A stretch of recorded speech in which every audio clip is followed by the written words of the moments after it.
ನನ್ನ ಗಡಿಯೊಳಗೆ ನನ್ನ ಯುಗದೊಳಗೆ ಇಂಥ ಪ್ರತಿರೂಪ ಇರಲಿರಲೆಮಗೆ ಎಂಬ ಹಿರಿಕನಸ ಕಂಡ ಕೆಂಪೇಗೌಡ. ಕಂಕಣ ತೊಟ್ಟನು ಕೆಂಪೇಗೌಡ.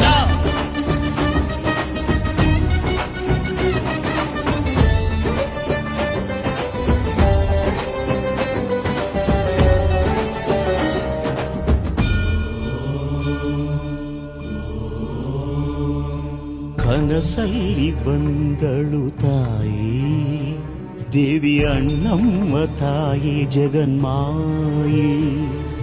ಗುರಿ ಸೇರು ಉತ್ತರದಾಯಿ ಎಂದು ಬೆನ್ನಿಂದೆ ನಿಂತ ಮಹಾಮಾಯಿ. ಉದಾಯಿಗೊಮ್ಮೆ ಅಡ್ಡು ಬಿದ್ದ ಗೌಡನು ಕಾಲವ ನೋಡಿ ಅಡಿಗಲ್ಲು ನೆಟ್ಟನು. ಹೆಜ್ಜೆಯ ನಿಟ್ಟ ಹೆಜ್ಜೆ ಹೆಜ್ಜೆ